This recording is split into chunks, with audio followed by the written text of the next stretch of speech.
अनामिका, जैसे मैंने जिक्र किया, पटपड़गंज जो मनीष सिसोदिया का गढ़ होता था, अब गढ़ में सेंधमारी क्या हुई कि उनको सीट बदलनी पड़ी? क्या माहौल है वहां पर?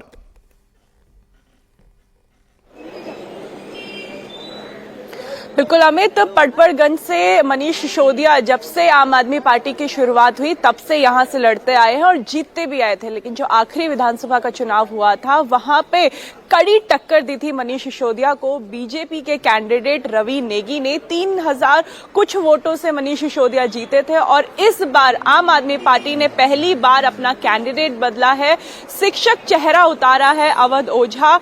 लेकिन जो बीजेपी के कैंडिडेट है उनकी एक हिंदूवादी छवि है। जब मनीष सिसोदिया जेल में थे तो उस पीरियड में रवि नेगी लगातार इलाके में घूमते थे, इंस्पेक्शन करते थे, अपनी जो प्रेजेंस है वो ग्राउंड में बनाए रखते थे। लेकिन क्या ये मुकाबला बीजेपी और आम आदमी पार्टी में है, ये कहना गलत होगा, क्योंकि जो कांग्रेस के कैंडिडेट है अनिल कुमार, वो भी एक पृष्ठभूमि यहां से रखते हैं। वो लोकल नेता हैं, इससे पहले पार्षद का चुनाव वो जीते थे, 2008 में विधायक भी थे। लेकिन क्योंकि जो आम आदमी पार्टी का वोट है वो कांग्रेस का वोट सिमिलर है, इसीलिए अगर अनिल कुमार को यहाँ पे एक विश्वास जनता उसमें दिखाती है तो अवध ओझा के लिए मुश्किल बढ़ सकती है। लेकिन फिलहाल हम आपको दिखाएं कि जो पोलिंग बूथ है वहां की स्थिति क्या है। जो पोलिंग एजेंट्स हैं वो आने शुरू हो चुके हैं। जैसे सिक्योरिटी की बात की तो क्योंकि ये एक राजकीय कन्या विद्यालय है, एक अहम पोलिंग बूथ है, बड़ा पोलिंग बूथ है। विनोद नगर की जो वोटर्स वो यहाँ पे आते हैं, पांडव नगर के वोटर्स आते हैं, मधु विहार के वोटर्स भी कुछ यहाँ पे आते हैं। तो इस लिहाज से ये एक अहम बूथ है। सिक्योरिटी के इंतजाम भी उसी हिसाब से किए गए हैं, लेकिन कोई एक सेंसिटिव इलाका नहीं है। मिक्स वोटर्स हैं पटपड़गंज विधानसभा के। अगर जातीय समीकरण को हम यहाँ पे समझे तो मिक्स वोटर है। मुस्लिम संख्या के लोग भी यहाँ पे रहते हैं, जाटव भी यहाँ पे रहते हैं, ब्राह्मण भी रहते हैं। लेकिन जो उत्तराखंडी, जो प्रवासी उत्तराखंडी हैं, उनकी संख्या इस विधानसभा में ज्यादा है अमित। बिल्कुल। और एक बार फिर से हम चलते हैं हमारे सहयोगी हुसैन के पास। हुसैन, इस वक्त आप मटिया महल में मौजूद हैं और ये एक ऐसी जगह है शायद जिसका दौरा आपने अपने प्रोग्राम के दौरान भी किया था। जो ये मुस्लिम बहुल इलाके हैं वहां पर कहीं ना कहीं देखा जा रहा है 2 सीट पे तो चौतरफा मुकाबला है, लेकिन बाकी जो सीटें हैं, करीब 10 सीटें ऐसी हैं जहां पर मुस्लिम बहुल वोटर्स रहते हैं। यहां पर किस तरह का माहौल है? क्या कांग्रेस को कहीं से उम्मीद लगती है कि कभी जो उनका गढ़ हुआ करता था वापस उन्हें वापस मिलेगा? अमित, इस वक्त हम देखिए तुर्कमान गेट पे खड़े हैं। मेरे पीछे आप तुर्कमान गेट देख पा रहे होंगे। मटिया महल विधानसभा का एक ऐसी बिल्डिंग है जो इस इलाके की शिनाख्त रखती है। यहाँ से इस बार जो है शोएब इकबाल के जो बेटे हैं, मौजूदा विधायक शोएब इकबाल के बेटे आले इकबाल, वो यहाँ से कैंडिडेट है आम आदमी पार्टी के। आसिम अहमद खान कांग्रेस के उम्मीदवार है। दीप्ति इंदौरा को बीजेपी ने यहाँ से मैदान में उतारा है। ये वो सीट है जहाँ पर करीब 60% मुसलमान वोट हैं।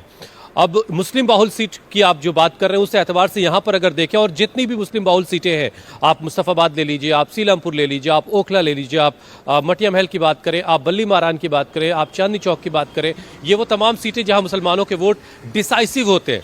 इन तमाम सीटों पर एक बात ये तो ज़रूर हो रही है कि कांग्रेस को लेकर के सेंटिमेंट्स हैं, लेकिन क्या कांग्रेस का कैंडिडेट फाइट में है? क्या वो जीतने के लायक है? इन तमाम सारी कैलकुलेशन के बाद ही यहाँ के जो वोटर हैं उन्होंने अपना फाइनल डिसीजन किया है। और कम से कम मटिया महल की जो सीट की अगर हम बात करें, बहुत सारे लोगों ने आले इकबाल की यहाँ ज़रूर बात की थी, लेकिन एक सेंटीमेंट जैसा मैंने कहा कि आसिम के लिए, तो ये वो उन सीटों में है जहाँ पर मुकाबला कांटे का होने वाला है। ऐसे ही आप मुस्तफ़ाबाद की सीट भी ले सकते हैं। हालांकि ताहिर हुसैन की एंट्री वहाँ मामले को काफ़ी दिलचस्प बना रही है। ओखला में भी सेम सिचुएशन है। लेकिन ख़ास तौर से अगर हम सिर्फ मटिया महल की बात करें तो मटिया महल में यहाँ पर जो मुकाबला है वो आम आदमी पार्टी और कांग्रेस के बीच होने वाला है, यानी आसिम अहमद खान जो 2015 में यहाँ से विधायक रह चुके हैं। उसके बाद उन्होंने अपना पाला बदला था और वो इस बार कांग्रेस की तरफ से उम्मीदवार है 2025 में।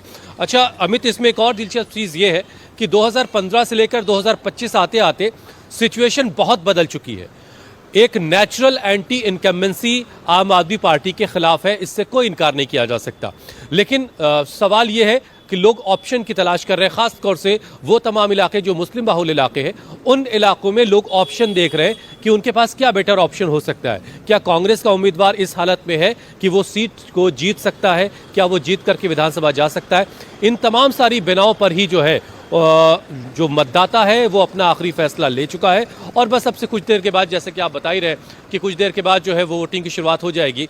और जिस इलाके में मैं खड़ा हूँ अमित, आप जानते हैं ये यहाँ पर रात बहुत देर से होती है, तो जाहिर है फिर सुबह देर से होती है, तो इसलिए अभी सुबह की जो गहमा गहमी है वो अभी ज्यादा नहीं शुरू हुई है, लेकिन कुछ वक्त में गहमा गहमी शुरू होगी और लोग अपने घरों से सूरज की पहली किरण बहुत ही जल्द फूटने जा रही है। और उसके साथ ही जो बैलेट हम बता रहे हैं, ईवीएम की जो मशीन है उन्हें भी चेक किया जा रहा है, क्योंकि 7 बजते ही वोटिंग की शुरुआत हो जाएगी और 70 विधानसभा सीटों के लिए करीब 1,56,00,000 जो वोटर्स अपने मतदान का इस्तेमाल करेंगे और करीब 699 जो उम्मीदवार हैं मैदान में, उनकी किस्मत का फैसला करेंगे।